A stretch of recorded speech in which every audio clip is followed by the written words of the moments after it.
Bien, bienvenidos todos, buenos días. En nuestra clase de Sociedad de Desarrollo de México, el día de hoy vamos a tener las suposiciones de segundo parcial y vamos a empezar con el equipo uno que nos ha preparado el sexenio de Lázaro Cárdenas. Entonces, pues nos ponemos ahora sí a escuchar a nuestros compañeros. Bienvenidos todos, gracias. Adelante. Ok, buenos días. Nuestra exposición va a ser sobre, como dice el título, el sexenio de Lázaro Cárdenas. Nuestro equipo está conformado por nuestro compañero Kevin, Monse, Verónica, Erika y yo. Lázaro Cárdenas nació en Michoacán, el cual nació en una época en la cual estaba la época militar, y algo que se conocía como estadista.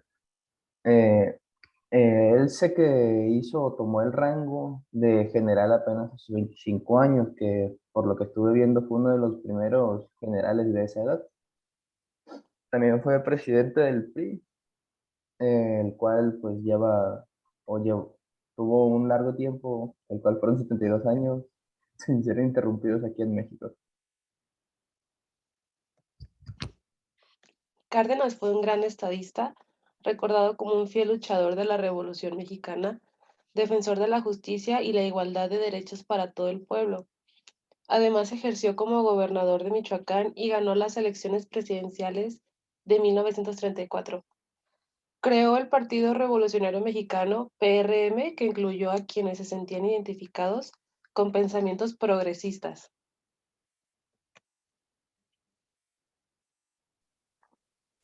Economía. El cardenismo se caracterizó por ser un gobierno nacionalista y de izquierdas.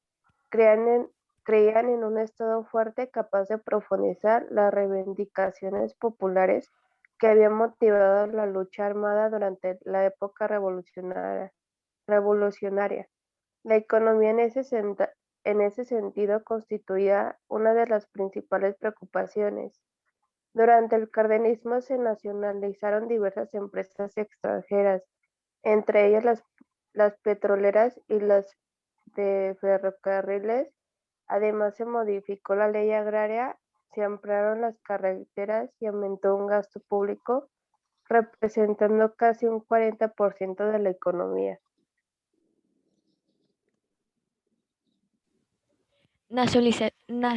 Nacionalización de ferrocarriles.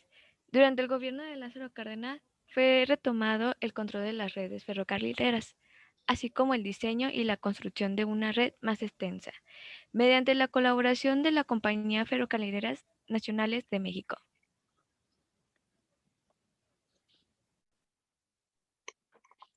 Hablando de las vías de comunicación, estas fueron parte de las políticas públicas que hizo Lázaro Cárdenas, en las cuales pues fue construyendo carreteras sobre el país, lo que pues hizo que el movimiento en automóviles pues fuera un medio más moderno y mucho más rápido para todo el país, y así logró incrementar todo lo que había con el comercio y las facilidades para las personas.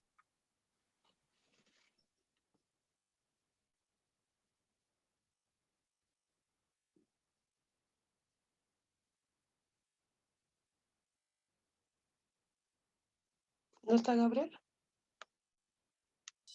Chale, que me queda diciendo. A través de la legalización del petróleo, los mexicanos tuvieron más acceso al combustible y evitaron que manos extranjeras se apropiaran de él. Esta medida permitiría brindar mayores ofertas de empleo y mejoras salariales a los trabajadores. Reforma agraria. La agricultura mexicana a inicios del siglo tenía aún la huella de la sociedad colonial de la cual provenía, pero después de las modificaciones introducidas por Cárdenas no volvió a ser la misma. El reparto de tierras cultivables en el norte del país, como había prometido en su momento Emiliano Zapata, alcanzó la cifra de 18 millones de hectáreas durante el cardenismo. Así, no solo se saldó una deuda social histórica, sino que también se conformaron pequeñas unidades productivas. De esta manera, el Estado apoyó movimientos rurales revolucionarios como el movimiento agrarista, el asalto a las tierras en el norte de Baja California. Además, introdujo ayudantías económicas para los campesinos. Creación del ejido. Consiste en una figura jurídica que determina que el propietario de un terreno no puede venderlo, ni regalarlo, ni se lo pueden expropiar, ni se lo pueden quitar. La propiedad es intransferible. Para lograr eso, Cárdenas quitó tierras a terratenientes y las repartió en personas sin ningún conocimiento ni capital para cultivar. Además, prácticamente regaló toda la República Mexicana entre los habitantes que en ese tiempo existían en México, desde sierras, cerros, llanos, desiertos, etc. La educación. El gobierno implementó una educación laica. El gobierno fue el que combatió entre el fanatismo y el perjuicio. Este modelo se denominó socialista y reflejaba un país más moderno, justo y equitativo. Lo agrario es un motor de riqueza, así como la industrialización de las ciudades. El cardenismo repartió libros en escuelas rurales, urbanas. Antes, la educación era un modelo de raciales, blancuras y catolicismo. Los libros se viralizaban niños de piel oscura y ojos negros.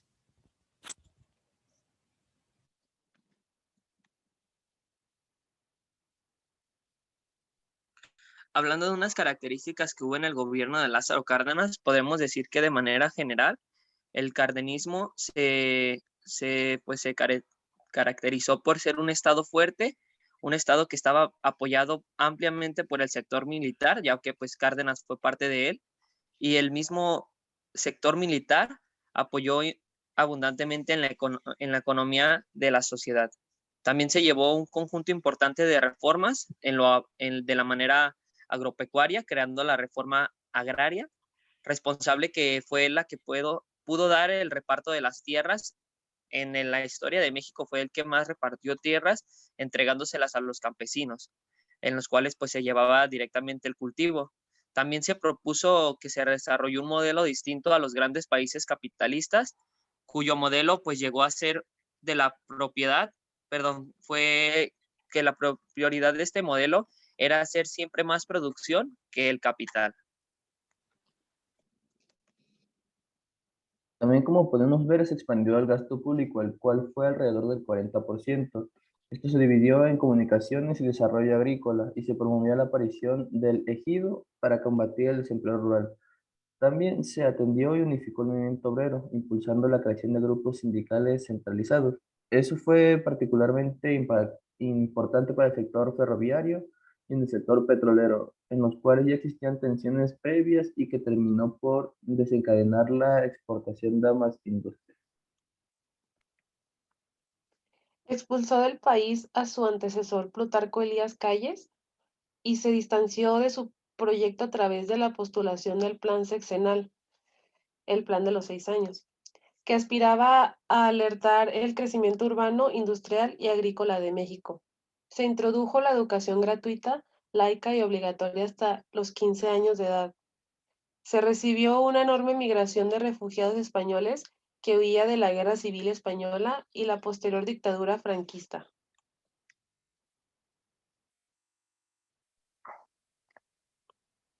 Consecuencias del carderismo.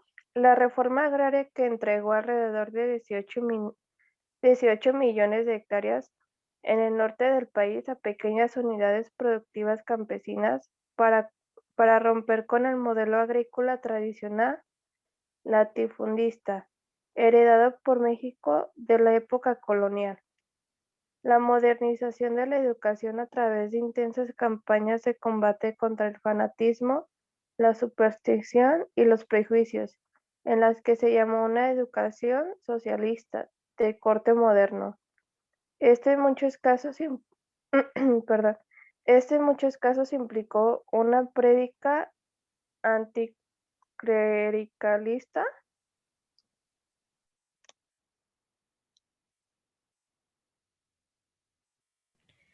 Una de las consecuencias del catolicismo fue el enfrentamiento diplomático con Europa y Estados Unidos.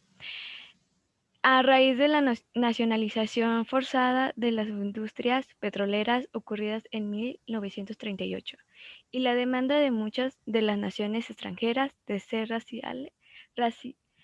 resarcidas no solo por la maquinaria y los bienes incautados, sino también por el petróleo sin extraer, que el Estado mexicano consideró que es su exclusiva propiedad. Esto condujo a un bloqueo internacional y a muchas tensiones diplomáticas, que no obstante perdieron toda su fuerza al desencadenarse la Segunda Guerra Mundial. La popularidad de Cárdenas, considerado como el único presidente que no se enriqueció durante su mandato y cuyos ideales fueron revividos temporalmente por el partido del Frente Cardenista de Reconstrucción Nacional entre 1987 y 1997.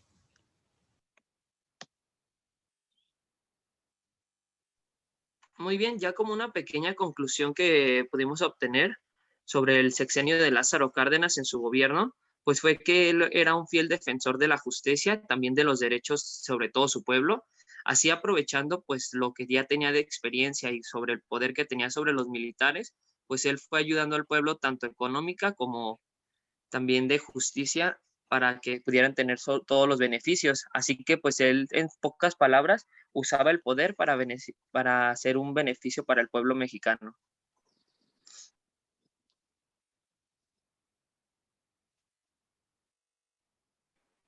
Y pues sería todo. ¿Alguna pregunta o algo que les guste que les demos como respuesta?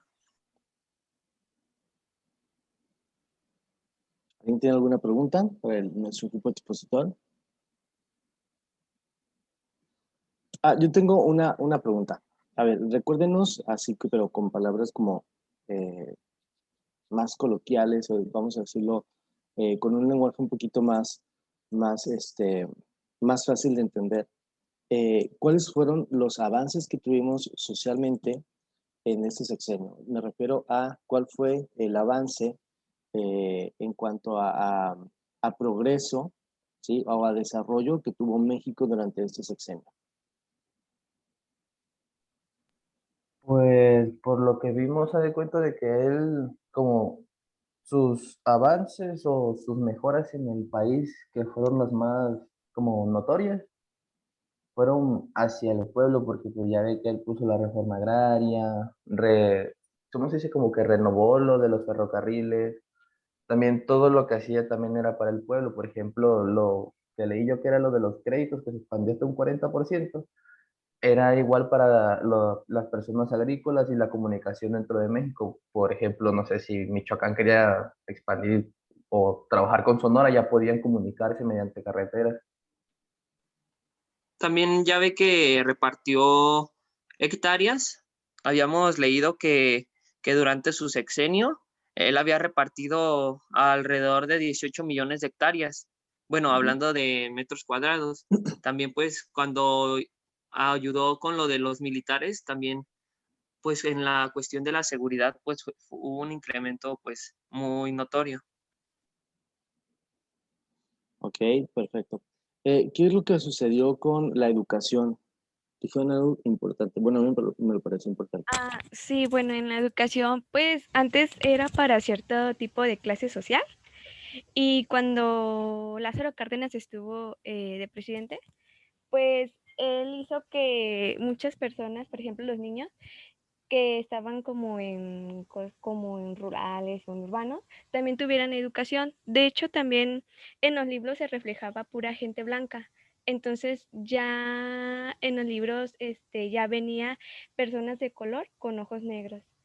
Sí, va, eso se me hizo como muy interesante, porque precisamente pues era una tendencia, ¿no? Como ver, o incluso lo seguimos viendo en la publicidad de algunas marcas, incluso mexicanas, que los modelos que nos presentan, pues, no representan a la gran población mexicana, ¿no? De repente vemos publicidad con modelos muy blancos o modelos caucásicos, incluso ojos de color, que obviamente existen y también hay una gran población con estas características, pero el grueso de la población pues realmente no somos así, no somos más bien morenos o con ojos más oscuros o el cabello más oscuro, ¿no?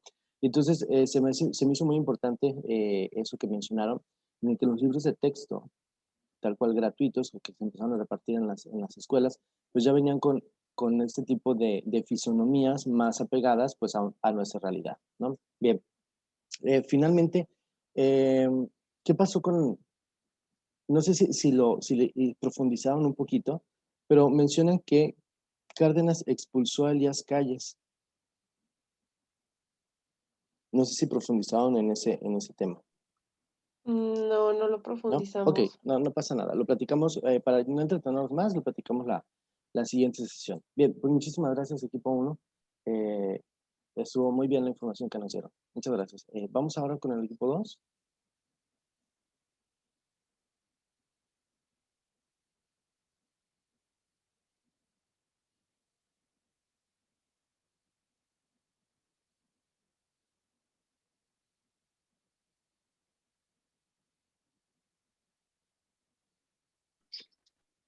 A nosotros nos tocó López Portillo y somos Itzel, bueno, Juan, Ricardo, Andrea y yo Itzel.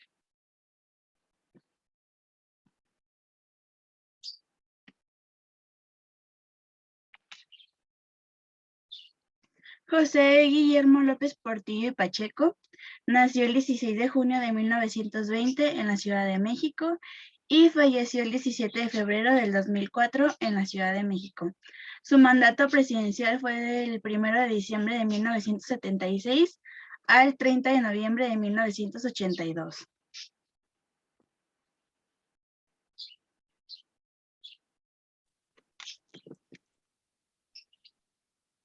Se cambió. Se cambió otra vez. Fue un abogado y político mexicano, elegido presidente de los Estados Unidos mexicanos para el sexenio de 1976 a 1982. En 1973 fue nombrado secretario de Hacienda tras la renuncia de Hugo B. Margain, cargo que desempeñó hasta su postulación como candidato presidencial en 1975.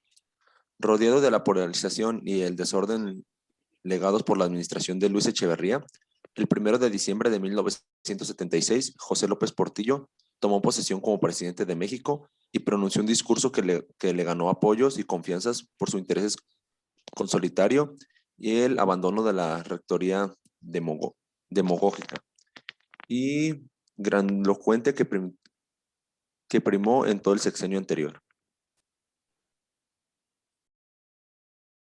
Conocido como el Jefe Cejas, José López Portillo llegó a la presidencia de la República en 1976, tras una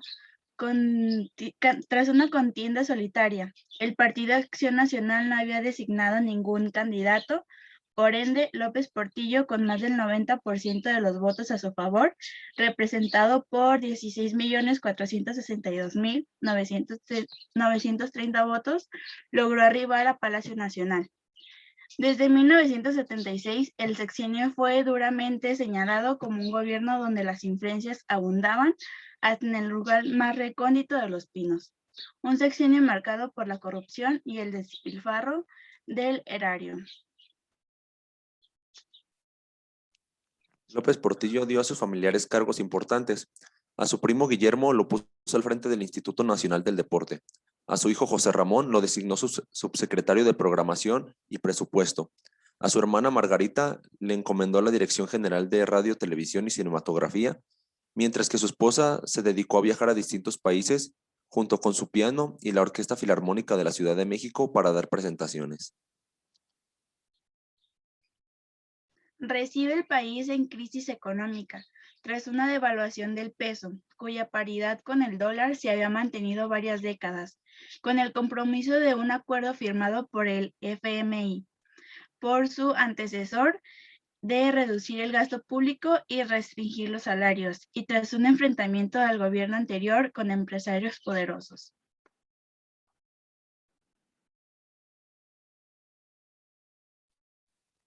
En su discurso de toma de posición, trata de corresponsabilizar a todo el pueblo.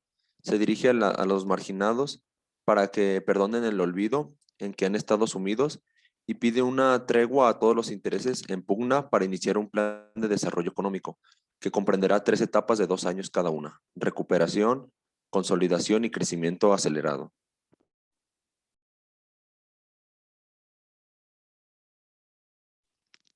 Inicia su gobierno con la reforma de la administración pública mediante una nueva ley orgánica que suprime la Secretaría de la Presidencia y crea las de programación y presupuesto, patrimonio y fomento industrial, agricultura y recursos hidráulicos, asentamientos humanos y obras públicas, y la de pesca. Apartándose de la tradición, nombra como secretario de la Defensa a un militar profesional, ya no más un político militar. En materia hacendaria, se sustituye el impuesto sobre ingreso mercantil por el impuesto al valor agregado, IVA.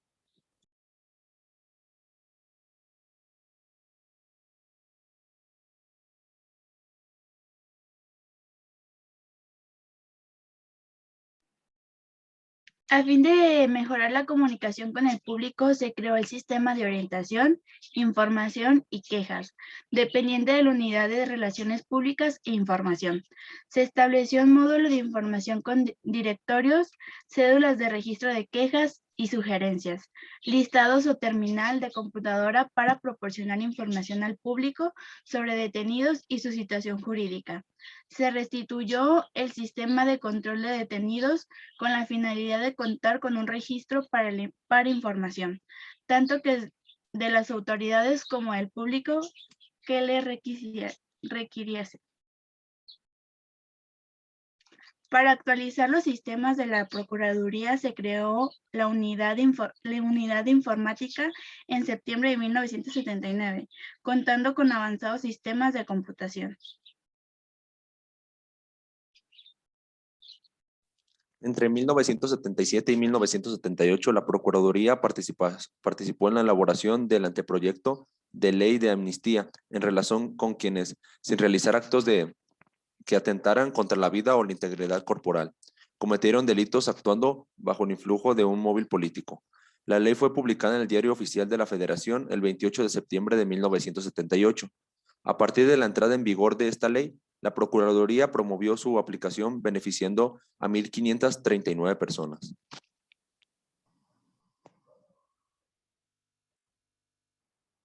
En 1977 se creó la Coordinación General de la Campaña contra los Estupefacientes. En 1978 se elaboró un Plan Nacional de Campaña por el número de regiones potencialmente productoras y su difícil topografía. Se dividió el país en 13 coordinaciones regionales para el desarrollo y control de las actividades. Las coordinaciones formularon programas anuales de trabajo y se trazó por zona la estrategia para las operaciones. En atención a que la marginación propicia el que algunos campesinos se dediquen a cultivos ilícitos.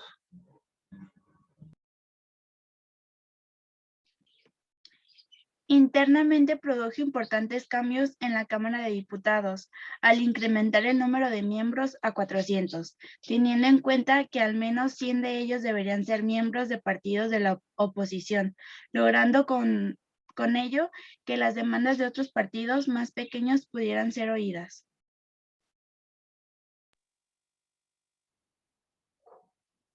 El descubrimiento de importantes yacimientos de petróleo en Chiapas, Tabasco y la sonda de Campeche permite a López Portillo la reactivación de la economía nacional, pero también su endeudamiento para financiar las producciones petroleras. Sin embargo, dadas las bajas tasas de interés de la época, endeudarse es una opción atractiva, pues los recursos petroleros futuros permiten la amortización de los créditos con el exterior. Con gran optimismo, la deuda externa crece rápidamente hasta alcanzar en 1982 los 59 millones de dólares.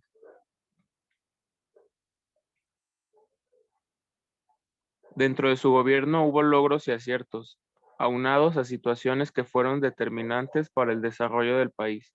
Por ejemplo, cuando los países árabes interrumpieron la venta de petróleo a Estados Unidos y a Europa Occidental por el apoyo brindado a Israel. Esto provocó que México se convirtiera en el primer exportador de crudo lo que logró que el PIB se elevara a 8% anual y que la tasa de desempleo se redujera en un 50%. Quiero administrar la abundancia fue el lema que Portillo adoptó.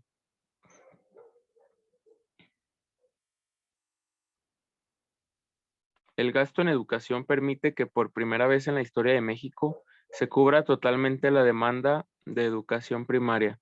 Se funda el Colegio Nacional de Educación Profesional Técnica, la Universidad Pedagógica Nacional y el Instituto Nacional para la Educación de los Adultos.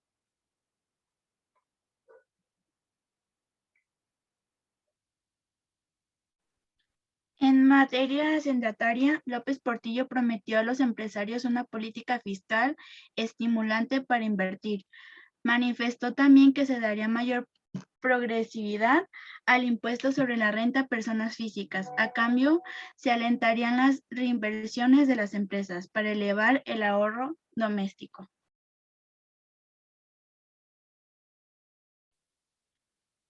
Emitió los petrobonos con tasas de interés atractiva e indizada por el precio del petróleo, que entonces estaba al azar. Igualmente, y con el mismo propósito, permitió que la banca recibiera depósitos en dólares que cubriera los riesgos cambiarios. Otros hechos destacables de su gobierno fue el permitir la visita a México del Papa a instancias de su madre profundamente católica.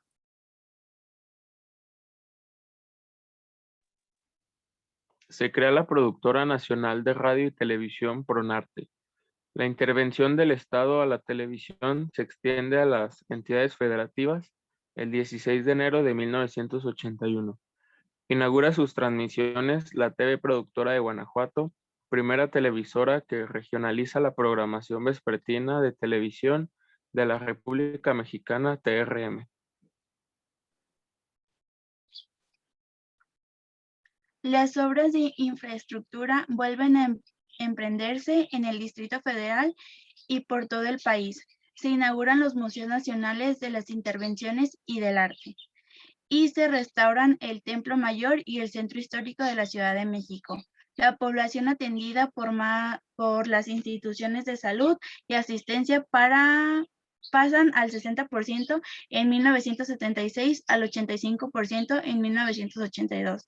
También se logra que 70 de cada 100 habitantes disfruten del servicio de agua potable. Conclusión. López Portillo tuvo la oportunidad de dirigir a México en una etapa de cambios tan acendrados que él mismo se definió como el último presidente que le tocó lidiar con la Revolución Mexicana. En su gobierno se desarrolló el sector agrario y el desarrollo social. Aun cuando al inicio de su sexenio se enfrentó a la devaluación del peso, también lo terminó de una forma turbulenta. Fue un hombre que se ajustaba a su tiempo y de muchos errores. No obstante, en su mandato el pilar fueron todas las leyes escritas y plasmadas, y darle también el acierto y error en cuanto a la comercialización del petróleo. Ok, muchísimas gracias, equipo. ¿Algo más que quieran agregar? ¿No? ¿Alguien más? Tenemos un video, pero no sabemos si es mucho, dura 5 minutos. Yo pienso que, nos quedan 3 equipos más. Yo pienso que lo dejamos, mejor lo dejamos, si nos queda tiempo lo vemos al final, ¿vale? Muy bien, está bien. Gracias, Itzel. ¿Alguien más tiene alguna pregunta para nuestro equipo? No. ¿No? Bien. A ver, equipo, yo tengo algunas preguntas. Vamos nada más como a recordar, ¿no? Estamos platicando pues de este personaje y entonces decíamos que ¿cómo empezó su mandato? O sea, ¿ustedes cómo ven que empezó el mandato de López Portillo? ¿Lo hizo bien? ¿No lo hizo bien? Al empezar, es que al empezar tuvo muchos conflictos y porque la verdad pues el país estaba pasando por muchos cambios porque sobre todo eso de la devaluación del peso como que terminó afectándole mucho en lo económico. Entonces sí tuvo que hacer como muchos movimientos él por su parte para tratar de superar esa devaluación y esa crisis económica que había en México. Bueno, también de que no estaba postulado en ese momento, creo que como fue así de rápido que lo eligieran, pues también él no sabía qué hacer. Y a lo que vi es que como pensó que el petróleo nos iba a mejorar, él se endeudó y pues echó al país abajo. Ok, bueno, pues así, ¿no? También saben que algo que estaba viendo en la presentación, pues es que como que no sé cómo vean ustedes o cómo lo veríamos ahora, el hecho de que hubiera puesto a tantos familiares dentro de algunas instituciones o como líderes de unas instituciones, ¿no? Creo que eso está como súper mal hecho y bueno, ahora lo vemos como muy mal, ¿no? En esa época tal vez también se veía mal, pero de alguna manera estaba muy controlado, ¿no? La manera en la que llegó al poder, sin ningún contrincante, no sé cómo lo veríamos ahora, si de plano nos inconformaríamos al no tener ninguna otra opción de votar, ¿no? Digo, vienen las elecciones y ¿qué pasaría? Es pregunta para todos, ¿qué pasaría si viéramos que nada más tenemos una opción de candidato? Pues ya sería como una dictadura o algo así, ¿no? Algo así, ¿no? Sí, exactamente, como que siento que no, o sea, siento que no lo veríamos muy transparente el hecho de que fuera un solo candidato y no tuviéramos más por qué votar. Y bueno, este personaje gana con el 90 y tantos por ciento de los votos, lo cual me parece un poco absurdo el hecho de que sea solamente un candidato, ¿no? Pero bueno, lo vemos desde ahora y voy a decir entre comillas desde la modernidad, ¿no? Muchísimas gracias, equipo. Vamos a pasar con el siguiente, el equipo 3, por favor.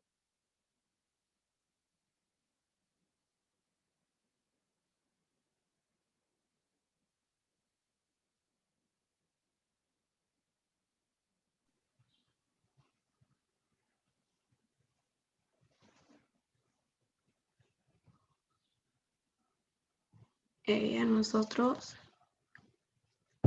nos tocó el sexenio de Carlos Salinas de Gortari. Nuestro equipo está por Evelyn Barajas, Jesús Aurelio, Sara Pantoja y yo, Mónica Viña. Carlos Salinas nació el 3 de abril de 1948 en el DF. Actualmente tiene 73 años. Su mandato presidencial fue del 1 de abril de 1988 al 30 de noviembre de 1994. Estudió economía en la UNAM, maestría en administración pública y en economía pública en Harvard. Dio clases en diferentes universidades y en el año 1982 fue elegido por su antiguo profesor como secretario de Planeación y de Presupuesto. Fue nombrado subdirector de Programación de Economía del Gobierno como principal asesor del director Miguel de la Madrid, que había sido uno de sus profesores en la universidad. También fue un economista político mexicano, fue un economista mexicano. Renunció en el año 1981 para dirigir la campaña presidencial de Miguel de la Madrid y una vez nombrado como presidente le cedió el cargo de secretario de Planificación de Programación Económica. También Carlos Salinas fue autor de varias publicaciones, entre su más destacado libro que se llama Producción y Participación Política en el Campo, así como varios ensayos como La inducción en el Sistema Nacional de Planeación en México, Consideraciones económicas acerca de la regularización de la empresa pública y Rectoría del Estado y Economía Mixta. Fue postulado para presidente el 14 de octubre de 1987 por el Partido Revolucionario Institucional como candidato a la presidencia de la República Mexicana y el día 8 de noviembre de 1987 protesta como candidato de dicho partido. Resultó electo presidente de la República Mexicana durante el periodo de 1988 a 1994, sustituyendo así al licenciado Miguel de la Madrid Hurtado, en una de las elecciones más polémicas de la historia de México. La elección se llevó a cabo el 6 de julio de 1988, luego de una inestabilidad económica de más de 10 años. Cambios positivos y negativos en el gobierno de Salinas. La firma del Tratado de Libre Comercio. La firma del Tratado de Libre Comercio de América del Norte entre México, Estados Unidos y Canadá fue uno de los aspectos más destacados de su gestión, pues se formalizó la relación comercial entre los países. Las negociaciones comenzaron en 1990 y constituyeron durante 3 años. Sin embargo, analistas señalan que los resultados en materia de comercio e inversión extranjera tuvieron un aspecto positivo. Reducción de la deuda externa. Para 1982, el pago anual de intereses de la deuda externa era de 14,000 millones de dólares entre los años de 1983 y 1988. Se destinó casi el 7% del Producto Interno Bruto, del PIB, para su pago, y al inicio del sexenio de Salinas, la deuda era del 45% del PIB. Sin embargo, en 1992 llegó a un acuerdo con el Fondo Monetario Internacional y otros países para una reducción de más de 7 millones de dólares. Más de 7,000 millones de dólares, lo cual ocasionó una disminución de la deuda a 20 millones de dólares. Privatización de Telmex. En 1990, la gestión pública de Teléfonos de México tenía fallas alarmantes. Por ello, el entonces presidente decidió privatizarla. La venta se realizó por medio de una subasta pública y, si bien obtuvo varias propuestas de inversionistas extranjeros, la condición era que la mayoría quedara en manos mexicanas. Por ello, Grupo Carso resultó ganadora. Inicio de la crisis económica de 1994. En la recta final de su sexenio, el presidente presentó un alto gasto gubernamental en obras públicas. Para lidiar con un déficit de cuenta corriente, Salinas decidió emitir tesobonos que aseguraban pagos en dólares y con los cuales se pudo recaudar fondos del Banco de México. Sin embargo, tras situaciones políticas como el asesinato de Luis Donaldo Colosio, los inversionistas se asustaron, canjearon sus tesobonos en efectivo y se vaciaron las reservas de Banxico. Ante esto, el exmandatario no realizó ninguna estrategia y su sucesor no pudo contener la crisis financiera, conocida como el error de diciembre o el efecto de tequila. Creación de la reforma agraria y levantamiento del Ejército Zapatista de Liberación Nacional. En 1988, el artículo 27 de la Constitución establecía que el gobierno tenía la obligación de dar tierra a todo aquel que la solicitara. Sin embargo, debido al crecimiento de la población en las zonas rurales, se decidió terminar con el reparto masivo de tierras y solo estarían disponibles a través de su venta. El descontento fue mayor, pues las poblaciones indígenas corrían el riesgo de perder sus tierras. Esta reforma ocasionó el levantamiento del Ejército Zapatista de Liberación Nacional el 1 de enero de 1994 en Chiapas, pues pedían justicia y la reivindicación de los pueblos indígenas. Aumento de la pobreza en el país. Si bien las reformas económicas de Salinas de Gortari ayudaron a estabilizar momentáneamente el país, su costo fue el aumento de personas en condición de pobreza. De acuerdo con datos de la Secretaría del Desarrollo Social, Sedesol, ahora Secretaría del Bienestar, al final de la gestión de Salinas, el porcentaje de la población en pobreza era del 52.4%.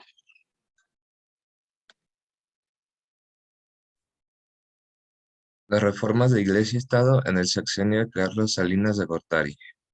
Parte del legado de la administración de Salinas lo constituye la amplia reforma de la relación Estado-Iglesia promovida por él.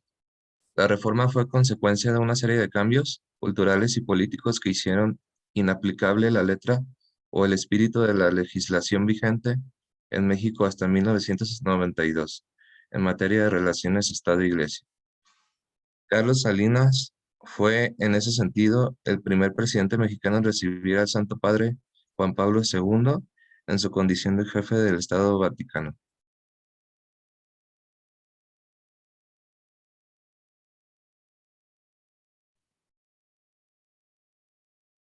Implementó el Programa Nacional de Solidaridad y Desigualdad.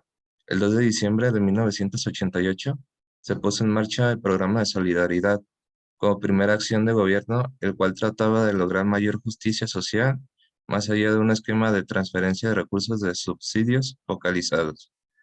Para lograr a cabo este proyecto, no solo era necesario el apoyo del gobierno, sino también la participación organizada de la población, impulsados con un sentimiento de nacionalismo y de desarrollo social. Este programa llamado PRONASOL, el Programa Nacional de Solidaridad, inaugurado por el gobierno del presidente Carlos Salinas de Gortari en diciembre de 1988, coordina y supervisa las acciones para aliviar la pobreza en México. El PRONASOL tiene como meta desarrollar programas de salud, educación, nutrición, vivienda, empleo, infraestructura y otros proyectos productivos enfocados a los grupos más pobres. Al término del sexenio de Carlos Salinas, como ya lo mencionábamos, presentó un alto gasto en obras públicas que causó un gran déficit en la cuenta corriente. A causa de esto, Salinas decide emitir tesobonos o bonos de deuda que aseguraban pagos en dólares con los cuales se pudo recaudar fondos del Banco de México. Sin embargo, tras situaciones políticas como el deceso de Luis Donaldo Colosio, las inversiones se fueron. Canjearon los tesobonos en efectivo y se vaciaron las reservas de Banxico. Ante esto, el exmandatario no realizó ninguna estrategia.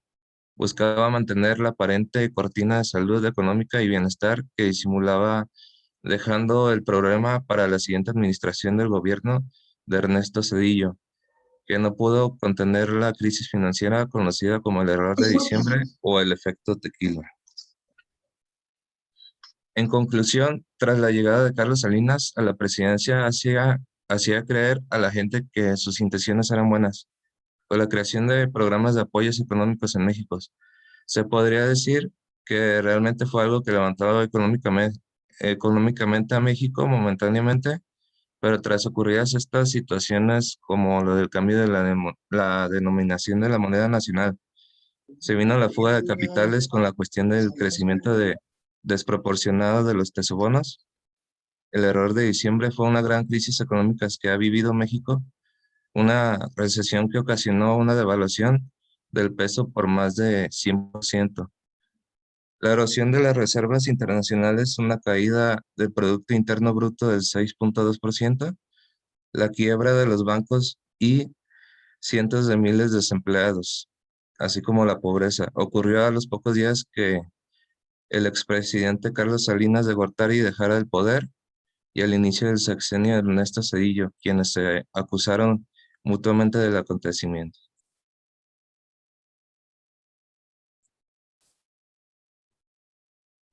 Muy bien, equipo, muchas gracias. A ver, vamos platicando acerca de este sexenio que es muy interesante y muy controversial. Y vamos primero destacando o preguntándoles a ustedes si cambió su percepción después de que investigaron a este personaje. O sea, ustedes como equipo vieron algo diferente a lo que ya conocían o lo que ya habían escuchado acerca de este expresidente.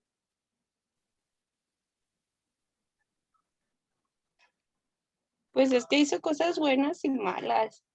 Como que te quedas en, no sé.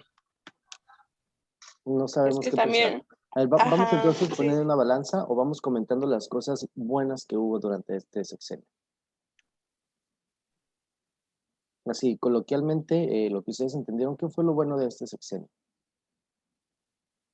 Pues es que realmente al principio, con la creación del programa PRONASOL y diferentes programas de ayuda, pues, económico-social, fue algo bueno que hizo, pero ya después sí hubo como que varios acontecimientos que hicieron ver como el sexenio de Salinas como un misterio, ¿no? O sea, Básicamente la creación de programa Solidaridad de Salinas es como una estrategia que han implementado varios presidentes de México. Por Ujú. ejemplo, Ernesto Zedillo implementó el de Progresa, Fox el de Oportunidades y Peña Nieto el de Prospera. Entonces son como que estrategias que han seguido varios presidentes de México. No sé, creo que tiene como un trasfondo oscuro y pues básicamente, no sé, creo que el sexenio de Carlos Salinas sí realmente es un misterio, no sabemos a ciencia cierta si lo que quiso hacer él es algo bueno o algo malo. Ajá, ok.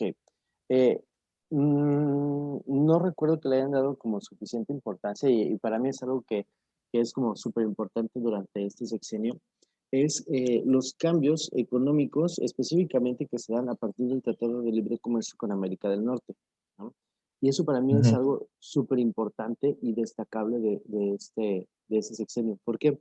Platicábamos al inicio del curso que, bueno, a ustedes ya no les ha de haber tocado porque son muy jóvenes para saberlo, pero cuando yo era chico, eh, por ejemplo, no existía el Milky Way, por decirlo, o los sneakers, pero no había manera de que los consiguieras. No había manera de que te comieras un sneaker a la hora que tú quisieras, ¿no? Entonces había que esperar que tu tía, tu tío, tus papás fueran a Estados Unidos, compraran dulces, digo, porque yo estaba chico y pues era lo que les importaba, y regresaran al país con algunos dulces, ¿no? Con sneakers, con Milky Ways, con estos chicles de rollito, ¿no? Y entonces todo eso era inaccesible para México, ¿no?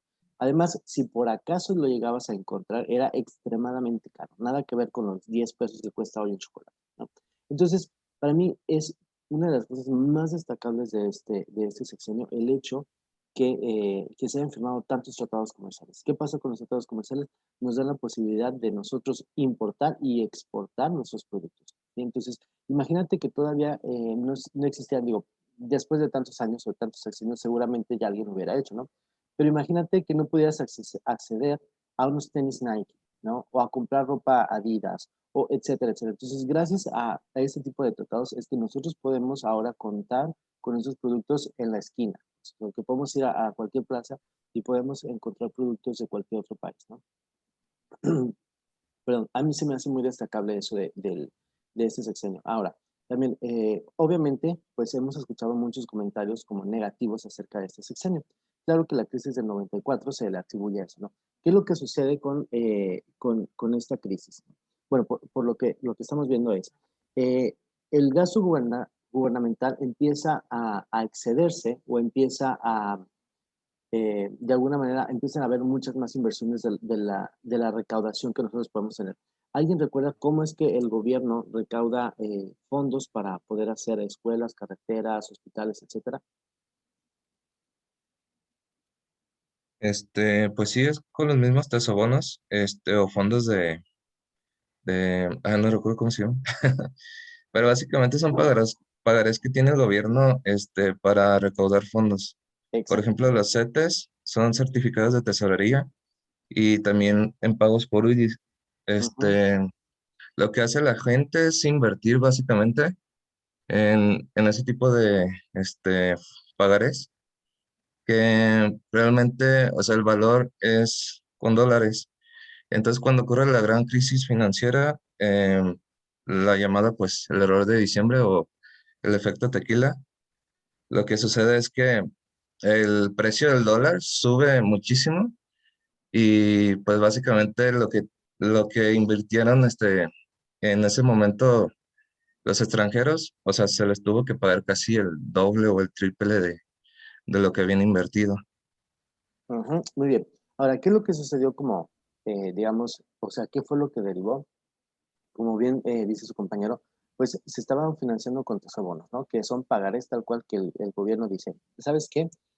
Tú préstame 5 pesos y al final del mes yo te pago 6 pesos. ¿Ok? Entonces, te promete un rendimiento, ¿no? Ahora, ¿qué es lo que sucede? Ya la cosa estaba como muy tensa durante esa época, ¿no? Estábamos viendo que en Chiapas, bueno, por cambios en la Constitución, en Chiapas la cosa se pone como muy tensa, la economía también se ve como un poquito golpeada. Y entonces, después de que ve como todo el mundo esta situación bastante tensa, y después del asesinato de Colosio, entonces, ¿qué es lo que sucede? La gente que tiene en su poder esos tesobonos va inmediatamente con el gobierno y le dice, ¿sabes qué? Ya no quiero seguir invirtiendo contigo, regrésame mi dinero. ¿Sí? ¿Qué es lo que sucedió? Entonces, el gobierno se vio obligado a devolverles el dinero y se quedó sin fondos. ¿Sí? Recuerdan que lo vimos en Economía 2, la balanza comercial. La balanza comercial, una de sus cuentas es las reservas que nosotros tenemos como país para soportar el valor de nuestra moneda. ¿Sí? ¿Se acuerdan, por ejemplo, la serie de La Casa de Papel? En La Casa de Papel ellos imprimen muchos billetes, ¿no? Para poder soportar el valor de sus billetes, digamos que el gobierno de México, el Banco de México, tiene una bodega, una caja fuerte con cerros y cerros de dinero, de dólares. ¿Para qué? Para poder soportar de dólares o de oro o plata, ¿no? Entonces, ¿para qué lo hace? Para poder soportar el valor de cada uno de los billetes. Cada uno de los billetes funciona como un pagaré, ¿sí? Entonces, si dice ahí, este billete vale por 100 pesos, el Banco de México en su caja fuerte tiene un pedacito de oro que puede soportar esos 100 pesos, ¿no? Que dice, si pasa algo, yo te doy estos gramos de oro y son el equivalente a 100 pesos, ¿ok? Bueno, ¿qué es lo que sucede cuando llegan todos los tenedores, o sea, los que tienen en sus manos los tesobonos y reclaman ese dinero, se empiezan a comer todo el dinero o todas las reservas que el Banco de México tenía en su bodega? Entonces, a la hora que nos quedamos sin reservas es cuando se dispara el precio del dólar, ¿sí? Entonces, más o menos como por ahí va el tema de por qué se da la crisis del 94. Ahora, regresámonos un poquito al inicio de ese sexenio y qué opinan acerca de la deuda externa y cómo lo manejó. Ay, no se nos está comiendo el tiempo. Bueno, platicamos la siguiente sesión. No, terminemos esto y dejamos al último equipo para la siguiente sesión mejor, porque no nos va a dar tiempo de un equipo más. Entonces, ¿qué opinan ustedes acerca de cómo se manejó durante este sexenio la deuda externa?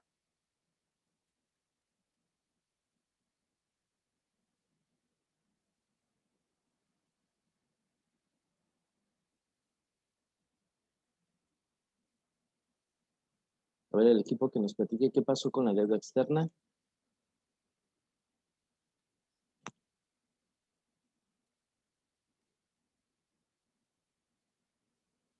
¿No? ¿Equipo?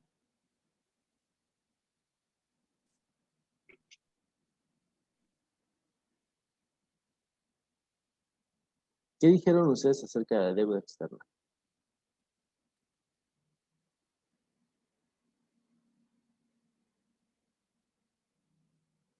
Venga, venga.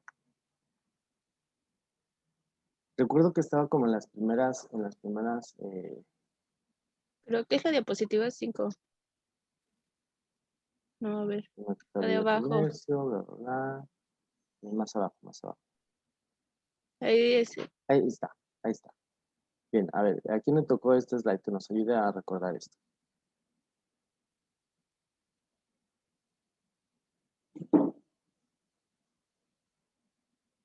¿No? Bueno, justo acabamos de ver en la exposición anterior que la deuda externa, bueno, que empezaban a hacer muchos proyectos como de inversión, ¿no? En el equipo anterior mencionaba, no, pues es que pidió prestado para poder financiar proyectos y hacer crecer la explotación de petróleo en la zona de Chiapas, ¿sí? Donde pues hay yacimientos importantes, ¿no? También por acá, eh, en el Golfo de México, donde tenemos importantes yacimientos de petróleo. Entonces empezaron a pedir dinero prestado, ¿sí? Digamos, a Estados Unidos para poder financiar estos proyectos, ¿sí? A la hora que nosotros tenemos deuda externa, pues es tal cual como pedirle dinero prestado al banco, ¿no? Nos van a cobrar intereses. Y entonces, ¿qué es lo que sucedió en este sexenio? Pues aquí nos lo menciona, ¿no? Carlos Salinas de Gortari dijo, ¿saben qué? Tenemos una deuda impresionante. Entonces vamos a empezar a pagarles a los que les debemos. Y llegó a tener a bajar la deuda hasta en un 45%, me parece, ¿no? Al final logró disminuirla a 20 millones de dólares, ¿no? Entonces ya estaba, digamos, un poquito más manejable, pero eso fue como al principio, ¿no? O por ahí de 1982, cuando se da esto, ¿okay? ¿Qué es lo que sucede con esto? Pues también, de alguna manera, merma nuestras reservas internacionales, o la bodeguita que tenemos de dinero, también la merma para poder pagar esta deuda. ¿Sí? Entonces, ya desde ahí ya empezamos también a ver cierto impacto en el valor de nuestra moneda y finalmente, cuando ya lo mencionaron, en el 80 y, ¿qué era? El 84, en el diciembre del 84, cuando se da el retiro masivo del capital, perdón, del 94, el retiro masivo de las inversiones. ¿Okay? ¿Qué más? ¿Qué más traigo por acá? ¿Qué opinan acerca de, decíamos por acá, ¿qué opinan acerca de la situación con Telmex? ¿Qué sucedió con Telmex?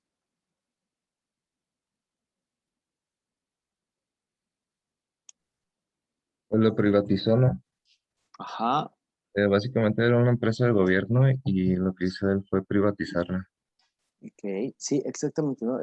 Era una empresa gubernamental, ¿sí? Ujú. Y entonces dice, ¿saben qué? Pues vamos a privatizarla, pero ¿por qué la privatiza? ¿O por qué se decide la privatización de Telmex?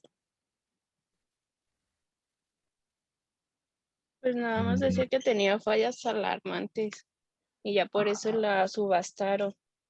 Exactamente, pero no, ¿qué les parece como dato interesante o curioso acerca de la venta de Telmex?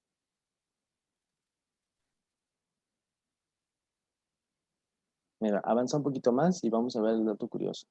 Ujú.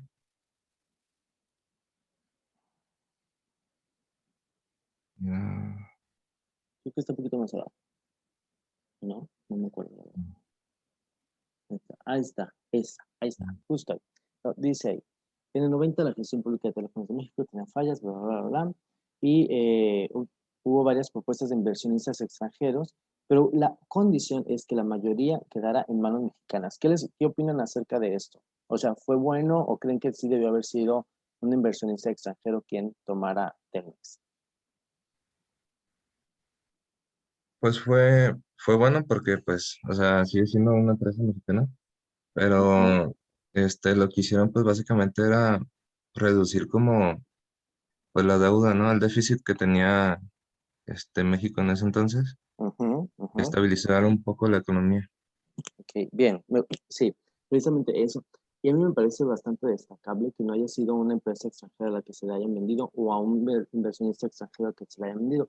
De alguna manera, y voy a decir como de alguna manera y entre comillas, eh, la estrategia de que quedara la mayoría en manos mexicanas, pues es precisamente para preservar de alguna manera, pues la empresa, ¿no? O que quedara pues dentro de México o de los inversionistas mexicanos, pues que no se fuera esta empresa a manos extranjeras. Y pregunta para el equipo, ¿es la única o fue la única empresa que se vio privatizada?